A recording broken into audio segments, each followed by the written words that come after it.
साथ संगत जी, प्रेम से कहना धान निरंकार जी। सतगुरु माता सुदीक्षा सविंद्र हरदेव जी महाराज की जय। बाबा जी द्वारा रचित हरदेव वाणी से छंद नंबर 7। एक तू ही निरंकार। जिस प्रकार बाबा जी ने अपने शब्दों में यहाँ पर कहा है कि है सर्वज्ञ कोई भी तेरा, पा नहीं सकता पार है, छोटी सी ये बुद्धि मानव की, विशाल तू निरंकार है। एक एक शब्द में बाबा जी ने जो उस निराकार दातार के बारे में पिरोकर लिखा है वो सराहनीय है,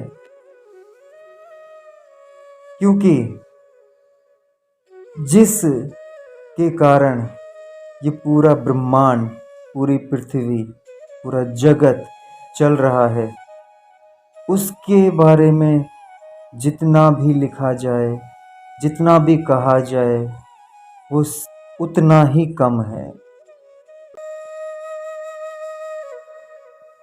और हर युग में ऐसे ऐसे महापुरुषों का जन्म हुआ जिन्होंने मानव को संवारने के लिए उस निराकार दातार के बारे में बताया और कहा कि उसी से आप अपनी लगन लगा लीजिए, क्योंकि आना भी उसी से है और जाना भी उसी के पास है। तो फिर बीच का जो ये घेरा है जिसमें हम सब जी रहे हैं, वो एक सपना मात्र है बस। जैसे एक व्यक्ति रात को नींद में रहता है और सुबह जब वो उठता है तो कई बार क्या होता है कि रात में सपनों में वो खोया रहता है। कभी वो कहीं घूम रहा है, कभी वो पानी पे तैर रहा है, कभी वो आकाश की सैर कर रहा है, कभी बहुत अच्छे अच्छे पकवान खा रहा है, हो सकता है कभी किसी अभिनेता के साथ वो बैठ के डिनर कर रहा है। लेकिन सुबह जैसे ही उसकी आंख खुलती है तो देखता है कि मैं कहाँ हूँ। इसी प्रकार जिस दिन व्यक्ति, कोई भी व्यक्ति जिसकी मृत्यु होती है, तो जब वो आत्मा मुक्त होती है तो उसको ऐसे लगता है, यार लगता है कि मैं कहीं गहरी नींद में सो रहा था, है ना। अब मेरी नींद टूटी है, पर ये नींद सबकी टूटेगी एक दिन। लेकिन अगर जागृत होके अगर जिएंगे तो आपको मरते वक्त ये नहीं लगेगा कि मैं सोया हुआ था, यही लगेगा कि मैं जागृत होके जिया और मैंने सतगुरु के वचनों को अपने जीवन में उतार कर, उन पर चलकर और आगे बढ़ा और उस निराकार दातार को मैंने पाया। इसीलिए कहते हैं कि जो चारों तरफ समाया हुआ है, अभी जिसमें मैं स्वयं बैठा हुआ हूँ, अभी जिसमें मैं बोल रहा हूँ, अभी जिसमें मैं सांस ले रहा हूँ, जो भी कार्य मैं कर रहा हूँ उसी में ही कर रहा हूँ। वो कहीं दूर है ही नहीं, वो आप में ही विद्यमान है, आप में ही। और सतगुरु यही करता है कि वो आपको यही बताता है कि वो स्वयं से अलग है ही नहीं, वो स्वयं में ही है और उसे स्वयं में ही जानना है। छोटी सी बुद्धि मानव की, विशाल तू निरंकार है। ये बुद्धि और ये मन, इन दोनों के कारण ही हम इस संसार में फंसे हुए हैं। मन को तो चंचलताएं भाती हैं, कुछ अच्छा खाने को, कुछ अच्छा देखने को, उधर ही वो चला जाता है।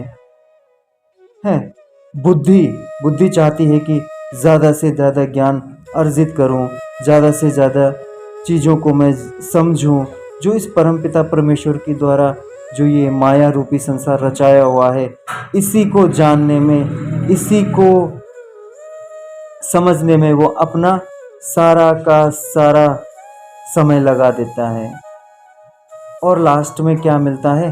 कुछ भी नहीं। क्यों?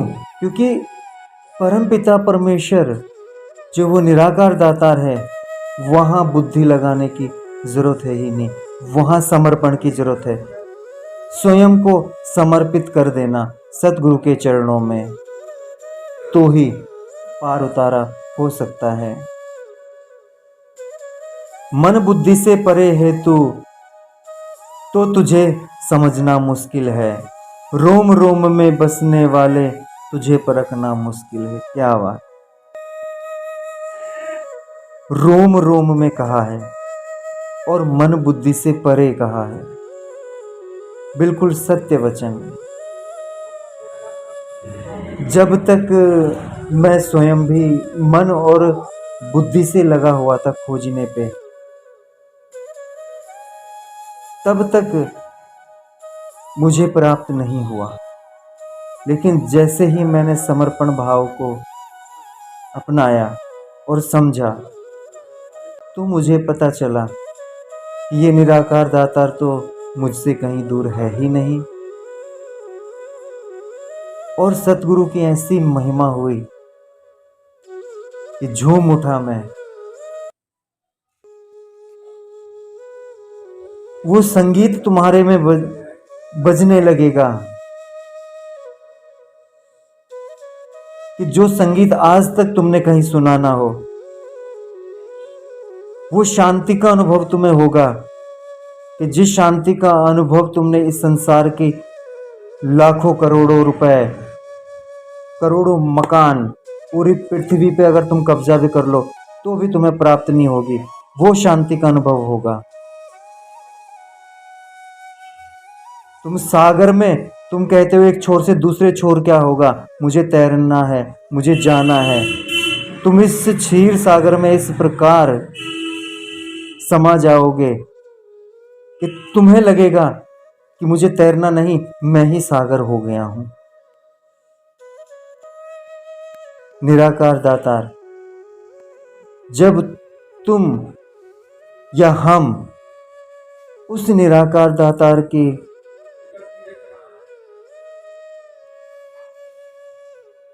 समझ नहीं आ रहा है कि मैं क्या कहूं, क्योंकि शब्द ही कम पड़ जा रहे हैं। किस प्रकार से कहूं? क्योंकि महसूस किया है,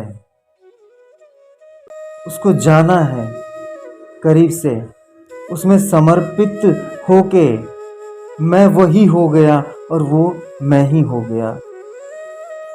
यहां तक पहुंचना है और पहुंचा। बस ये होता है कि जब वो एहसास तुम्हें हो जाए, फिर जीवन भर उस एहसास को बनाए रखो, उसी के प्रति चलते रहो। जिस प्रकार संसार में अगर कोई व्यक्ति कोई कार्य करता है तो उसके प्रति वो इतना समर्पित हो जाता है कि वो उसकी आदत बन जाती है। उसको वो कुछ और काम भी कर रहा हो, कुछ और भी सोच रहा होगा, लेकिन उसका वहाँ से ध्यान नहीं हटता। उसके हाथ वैसे ही चलते रहते हैं, उसके कदम वैसे ही चलते रहते हैं, उसकी बुद्धि वैसे ही चलती रहती है। वो हो सकता है कई लोग कंप्यूटर पे जैसे काम करते हैं तो बिना देखे आंख बंद करके भी वो बिल्कुल वैसे ही लिखते रहेंगे। क्यों? क्योंकि उन्होंने समर्पित कर दिया। इसी प्रकार परमपिता परमेश्वर, उस निराकार दाता सतगुरु के चरणों में अपने आप को ऐसे समर्पित करना होगा कि कहीं भी रहो, कुछ भी रहो, लेकिन वहीं रहो। कहाँ? सतगुरु के चरणों में और उस निराकार दातार के ध्यान में। और यही है, वो ध्यान प्रक्रिया ही है जिसके द्वारा आप उस निराकार दातार और सतगुरु के वचनों पे चल सकते हो। बुद्धि को चलाने वाला तुझे समझ ना पाएगा। आय, बल बुद्धि जो हारेगा उसे समझ तू आएगा। क्या? बल बुद्धि का मतलब आपको स्वयं को ही हारना पड़ेगा, क्योंकि हम जो शरीर रूप में पैदा हुए हैं और हम जो अपने आप को देख रहे हैं कि मेरे में बल है, मेरे में बुद्धि है, भगवान ने मुझे सुंदर सडोल बना रखा है, ठीक है, परमपिता परमेश्वर ने मुझे ये जन्म दे रखा है, तो इस ही गलत फहमी में अपने आप को हम डुबोते जा रहे हैं। ये जानना ज़रूरी है कि ये जीवन मुझे क्यों प्राप्त हुआ है, किस लिए प्राप्त हुआ है, और मैं इस दुनिया में जो आ रखा हूँ तो क्यों आ रखा हूँ, इससे पहले मैं कहाँ था और इसके बाद मैं कहाँ होऊंगा। इस चीज़ को ही जानना है यहाँ पे, ना कि सदगुरु के चरणों में तुम समर्पित हो जाओ कि मुझे मकान दे दो, मुझे पैसा दे दो, मुझे नौकरी दे दो, मुझे पुत्र दे दो, मुझे ये दे दो, मुझे वो दे दो। जब आपको यही मांगना है तो संसार में बहुत जगह हैं, वहाँ जाओ, आप वहाँ मांग सकते हो। अगर सतगुरु के चरणों में आकर भी आपने यही मांगा तो आप जिंदगी भर के लिए भिखारी के भिखारी ही रह गए, कुछ नहीं पाया आपने। फिर 84 लाख में आने से आपको कोई नहीं रोक सकता, ठीक है। और सतगुरु कभी आपको ये नहीं कहेगा कि तू मेरे पास आ ज्ञान ले, तू मेरे पास है ज्ञान ले। वो देखता है कि सामने वाला जो शिष्य है उसकी कामना क्या है, उसकी कामना जो होती है वो उसकी उसी प्रकार उसको प्रदान करता रहता है। इसी प्रकार वो निराकार दातार जो कह रहे हैं आप, चाहे उस परमपिता परमेश्वर को कह रहे हैं आप, चाहे वो गॉड है, चाहे वो अल्लाह है, जो भी है, उसके पास जिस भाव से आप जाएंगे आपको वही मिलेगा।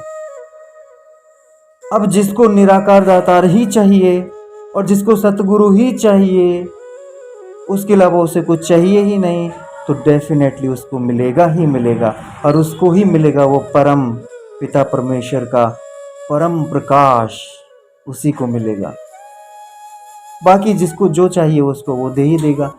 पर उसमें यह है कि संसार में आप चाहते हैं कि संसारियों के बीच में आपका ओहदा ऊंचा हो गया, मतलब ओहदा ऊंचा होने का मतलब ये हुआ कि आपके पास उन्हीं की तरह कुछ धन संपदा ज़्यादा हो गई, ठीक है, बस। लेकिन मांगा क्या? वही कौड़ियाँ। पूर्ण रूप से जिसका तुझ पर टिक जाता विश्वास है। लो, अगली लाइन में कह ही दिया कि पूर्ण रूप से जिसका तुझ पर टिक जाता विश्वास है ईश्वर तेरे होने का उस जन को एहसास है। बिल्कुल हकीकत बात है। तुम भगवान के पास जाओ या मंदिर में जाओ या दरबार में जाओ सतगुरु के, ठीक है, अब वहाँ आपको दुख ही दुख मिलता रहे। जाने के बाद पता चला कि पहले थोड़ा सा था, वहाँ जाने के बाद और लग गया, तो मेरे हिसाब से मनुष्य तो ऐसा है कि अगले दिन से जाना ही छोड़ देगा, ये मुझे नहीं जाना। पता चला कि वो दरबार में गया, आज उसके पास घर भी था, कल पता चला कि जैसे दरबार में गया उसका घर ही बिक गया, रोड पे घर वाले भी छोड़ के चले गए उसको। तो क्या वो जाएगा वहाँ पे? बिल्कुल नहीं जाएगा। क्यों? क्योंकि हम कामनाएं लेके जाते हैं, ना कि समर्पण भाव से जाते हैं, ना कि समर्पित होने जाते हैं कि तू ही है, सब बिक जाए कोई दिक्कत नहीं, तू है मेरे साथ, तो इन पौड़ियों का मुझे क्या करना है। अगर तेरा हाथ है मेरे सर पे तो फिर क्या बात। इसीलिए कहा यहाँ पे कि हे ईश्वर तेरे होने का उस जन को एहसास है,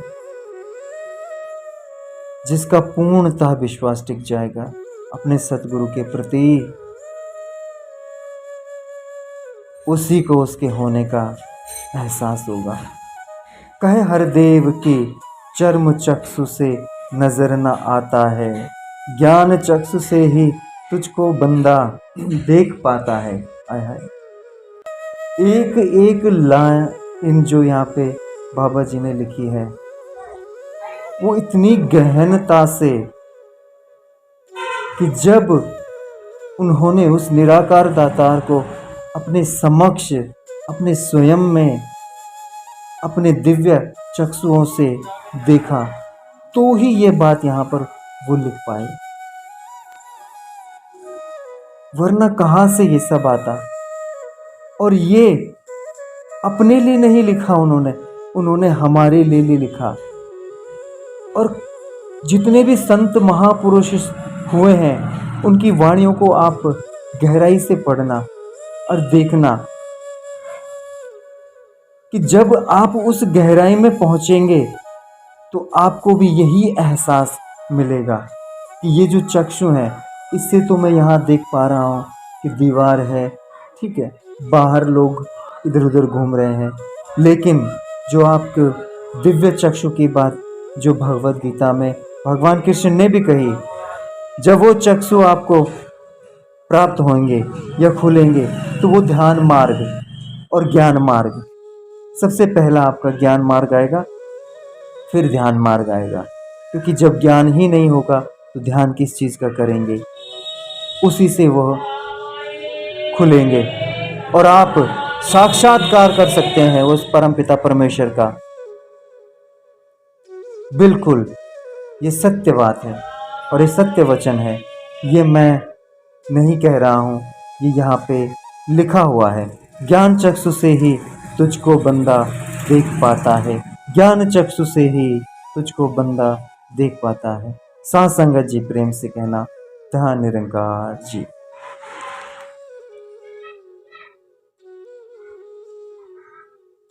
साथ संगत जी प्रेम से कहना धन निरंकार जी। सतगुरु माता सुदीक्षा सविंद्र हरदेव जी महाराज की जय। बाबा जी द्वारा रचित हरदेव वाणी से छंद नंबर 7। एक तू ही निरंकार।